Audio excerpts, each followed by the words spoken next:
You have to decide what's more important. Is it going to be your happiest life ever, even if you don't have a lot of money?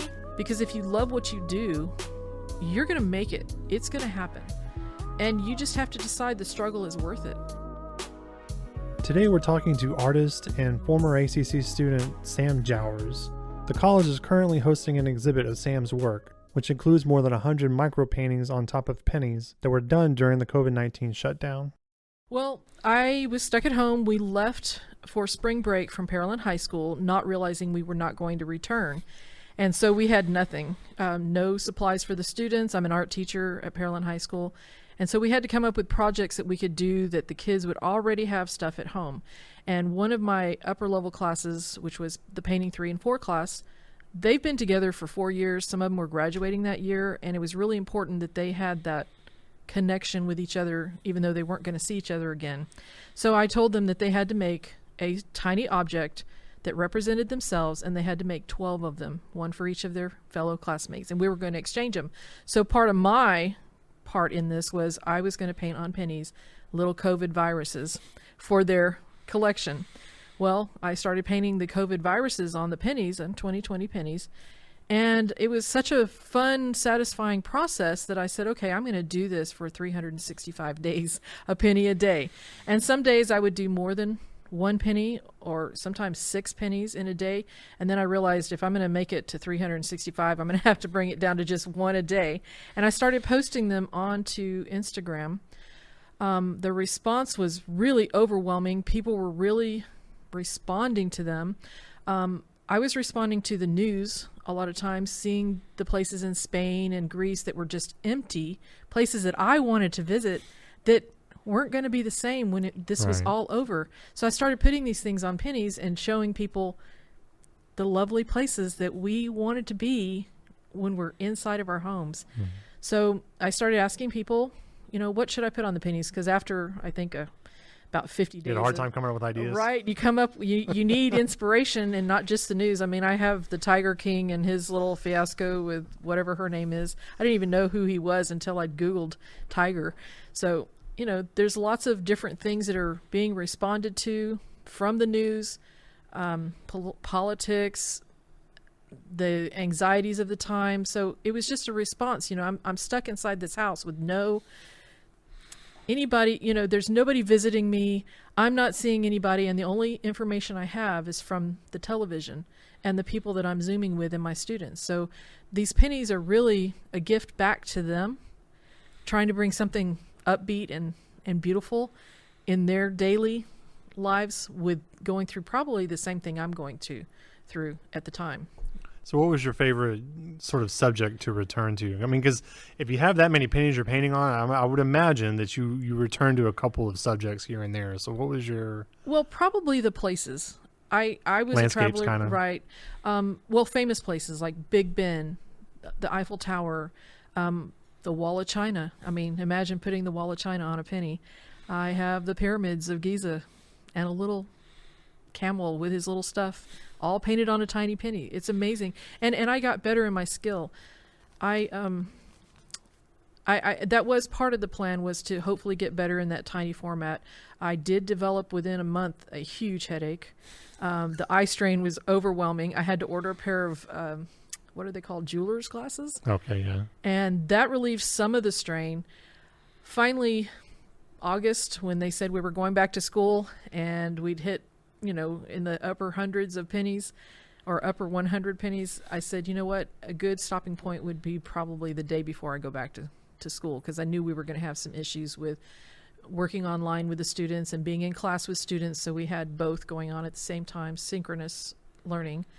And so the day before I went back, I decided that was the last penny that I was going to. And so how many did you finish total?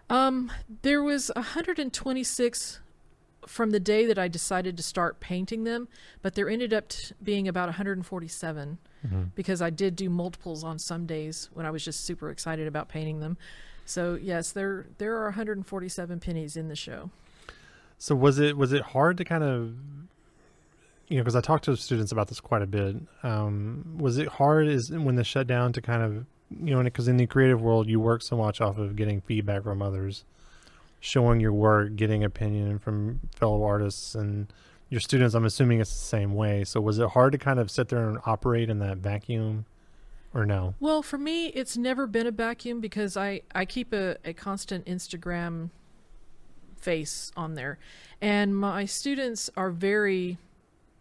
When you've had a student for 4 years, they're no longer your student. You're your mentor. They're your mentee. You get to know their families, so their families are involved with you. You develop a relationship with these people, and I look at them as if they're just baby artists that I'm ready to fling to the world. And by the time they're past me, there's a relationship there that's been developed. So I didn't feel like I was in a vacuum because I always knew that I could say, hey, what do you think? On Instagram, I would put my picture on there and then they would give me feedback, and they know I've taught them how to critique. Mm-hmm. So they know that I welcome their feedback as much as they welcome my feedback, and they send me pictures of stuff they do. And hey, what do you think, Miss Jowers? So there was never a void. And with Zoom and Teams, it's a really wonderful place to go because you can do what you need to do. Mm-hmm. So it didn't feel like there was a void as far as creativity, and I'll never have a void. I mean, my brain is capable of finding things for me. That's why I gave myself a challenge of 365 pennies. Physiologically, how are you able to make a detailed image on such a small surface like that? Well, I use a piece of tape and I place the penny on the tape so that I have a little tag, so that I'm not actually touching the penny. And then I thought using smaller brushes might be the answer, but the smaller brushes didn't hold enough paint to be able to make nice strokes. So I learned how to use a regular size round brush with enough paint in it and just use the tip. So I kind of used a painterly fashion, and I got really good at realizing that if I paint the darks first and then tip the whites on top, there's contrast and depth. So I learned a lot through this process of painting on the pennies, painting tiny. I actually did get better in my skill, which was really nice to see for myself that I could actually get better, So you have a show coming up here at the college. Mm-hmm. Is this the first time you've put them on in an exhibit or a display? Yes, I had them. I, of course, put them on Instagram every single day. But when I was done with this set, I really felt like it was really important for people to see these. I feel like they're really relevant to what's going on right now, and I just felt like they needed to be seen. But I wasn't quite sure how you're going to display pennies, so I put them in those little coin cases, like for collectors. Correct, like collectors. And I have a slide drawer that I keep them in, and the whole collection belongs to my son. I mean, it's his. But I just there's a strong need for people to see what you can do under, I don't think it's the worst of times, but very struggling, a challenging time, right? And then of course we had the snow event where the ceiling fell in, and I had that going on at the same time as well. So it's just, I don't know, I felt really strongly motivated that these needed to be seen in some format, and it needed to be seen sooner rather than later. On top of the fact that when I was younger, I had made a goal that I had to have a show every single year for the rest of my life. I'm a vow maker. So at 23, I said I had to have a show or be in a show every year, at least once a year. And I managed to get one in 2020 because the place where I showed had their show in February, and I was good for the year. And then I realized probably in January that I was going to make it through 2021 and not show a single piece of art. And I was so grateful to Dennis LaValle and Sherry Ritchie for them being able to put it together so quickly. They said, hey, let's think outside the box and let's see what we can do to make this happen. And so here we are, being able to present these pennies in a way that people can come and see them. You can come at your own time when the school is open. You can come to the reception if you want to. And it's just a real casual. I have magnifying glasses available so you can look at them closer if you want to. And so it's going to be a nice format. And when are they going to be on display? They're going to be on display from August 23rd until September the 5th. And the reception is going to be from 6 to 8 on September 1st. They're going to be in Building J. And I know there's a lot of construction around here. But if you go to the center of the school, there is parking around the Building J, and there's several entrances to Building J that you can go into. It's often commonly called the Pottery Studio. The Pottery Studio, yes. For those of you just joining, we are talking to ACC alum Sam Jowers about her recent work that will be put on display in an exhibit, as well as her journey to become an artist. So tell me how you became an artist.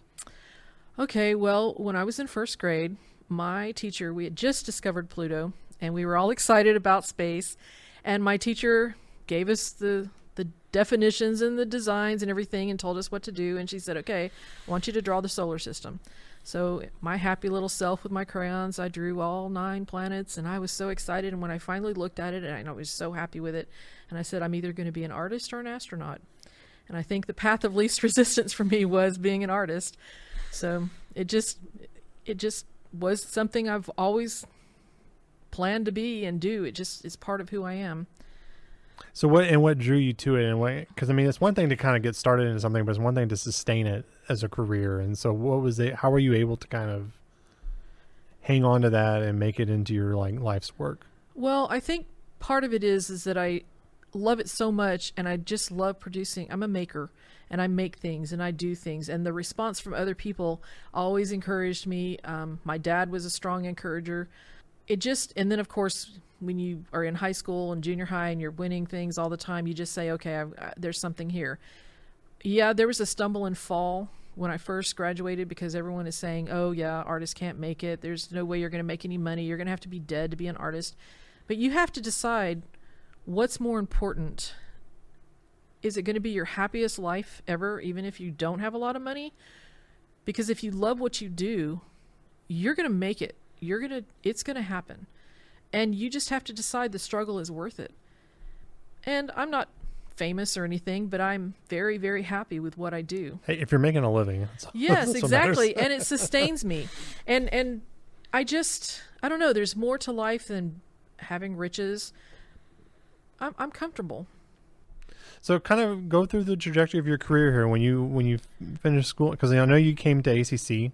I took every single art class they offered until I was pretty much forced to leave because there were no more art classes to take, and I went on to University of Houston and graduated, I believe, in 2008 from U of H with a bachelor's in fine arts and a minor in art history. But I did get my two associates here, general studies and the art degree. Kind of lay out your career for me. When you finished school, or even before that, how did you sustain yourself as an artist? Well, having the shows every year. Obviously, I wasn't always sustaining myself as an artist. I had to be a waitress for 8 years. I had to be a mortgage loan processor for about 5. There were lots of different things that I had to do, but I never ever stopped doing the art. There are a lot of times when other people won't believe in what you are, but you always have to believe in what you are. And I was just determined that no one was going to tell me that I wasn't going to be an artist. And I don't think that I've always sold art. Every year I've always sold art. Not enough to make a living. I think at one point I got laid off and I was so grateful, and I took off a year. And by the time the year was up, I was making about $3,000 a month making art. But then my car blew up and I had to get a job to pay for the car. And that's how I became a waitress. And that was the end of that little scene, because you have to be realistic. It's like your life's in tableaus, right, between one job or career right, to the next. And right. But when I look back on it, I will always be considered in my mind as an artist. Talk to me about your art, though. What is your main focus? I believe, as far as my art, I do a lot of polyurethane. I do a lot of mixed media. Like I said before, I'm a maker of things. So my art is very mixed. I do objects and I do paintings. I love oils, but I never paint in oils. I paint in acrylics. I'm a realistic artist, but like I said, I go back into making little things like objects that can be looked into, and they're more tangible. Like you want to put them in your hand and look at them, where you interact as the person and not just looking at a wall, seeing something. Kind of give me an example of one of your works that you would... Okay, I do a lot of matchbox dioramas where you can actually open it up and there's little pockets and things that you can find inside. I would say I do a lot of tiny art. I hate saying... Because you don't want to be considered a miniaturist. Right, I don't want to be considered a miniaturist. Because artists don't like being boxed in. Right, and wait until I die and then you can tell me what I was. Well, you don't get to decide your legacy. Right, the future generations do that, exactly. so. And so I'm just going to keep making art, and as my mind takes me there, that's where I'm going to go, and I'll change. I give myself permission to change along the way, make mistakes, get rid of stuff, do something different. So it won't be known until I'm gone what kind of an artist I am. As an artist, what is it that drives you, regardless of what you're working on? What is it that kind of motivates your inspiration? Well, I'm definitely very curious about everything. I'm so curious. I want to know it all. When I see something, I want to investigate it. If I hear a term I don't understand, I'm going to look into it. I enjoy listening to people, finding people in weird places and just chatting with them. The world is out there, and there's just so much to take in, and there's never going to be a time when there's not something out there that I can't learn and grow from and create work from. It's just, there's no end to it. And that's the excitement for me, is that there's no end to it. There will always be something exciting out there if I just keep looking. There's always a progression. There's always a Yes. development. It's Yes. it's not like you reach a point and you stop. Okay, I'm done. Oh no, It's there like will now never it's be. on to the next thing. Right? Correct. There's no reason to stop. So it's more about the process than just finishing a work. I believe so. Although I do need to finish the pieces, just because I've got to move on. If I don't finish a piece, it'll keep tugging on me. And I do tend to work in series. I'll exhaust that concept multiple times until I'm just, okay, I'm done with that, and we'll just keep going on to something else. There's this idea that I hear a lot about where, for so long, the big buzzword in corporate world was to be, goal oriented. And now there's starting to be this voice out there that says, well, maybe we need to be more process oriented. In other words, spend more time developing your skill rather than just trying to reach objectives. Would you say that an artist is more of that sort of process oriented field, or is it a mixture of both, you think? I think it has to be a combination of both. I think you need the goal. If you don't have the goal, you don't have something to shoot for, and then you have to figure out how the process is going to take you to that goal. And the whole thing for me is enjoying that process as I go through it. The goal's not the only thing I'm going for. It's that rowing the boat as I'm getting there is so much fun. I know I'll eventually get there, and I might change boats at some point, but I'm going to get there. I have something to look forward to. There's hope. Okay. Well, how do you feel about this upcoming show? Are you kind of nervous about it? Because it was a very different type of project. So I'm not really nervous about it because I've already completed it. I'm at the stage where I'm presenting it to the world, and I've already moved on to new pieces. I'm working on a series of portals, 4x4 inch paintings of holes or places that would be a portal. An ear is a portal, a mouth is a portal. How is it taking you from one point to another? So I've moved on from the COVID pennies as far as where I'm at in my rowboat. I'm not really nervous about the show. I just hope people will show up and see it. I really want people to see it, and I love the feedback and the enjoyment that they get from being able to see it. I look at it as if I'm not the person who created it. When I see them, I'm like, wow, those are really good, forgetting that I'm the one that went through the process to make them, because I can actually look at them and enjoy them myself. How can people, if people wanted to look more at your work, where could they find your work at? You can find me on Instagram, Sam_Jowers, and I'm on Instagram, and I post stuff very regularly, probably 2-3 times a week. I'm always, it's about the art life, the things that will inspire my students, inspire other artists, things I make. As I'm growing, I want other people to grow with me. I don't want to be there alone. And that's how you would find me. Also, I do have an Etsy account if you're interested in getting a penny or something like that, or one of my prints. All right. Thanks for coming by and talk to me today. I appreciate it. Thank you. This was enjoyable. I'm John Tompkins. To read more about this or more about what's happening at ACC, visit alumcollege.edu.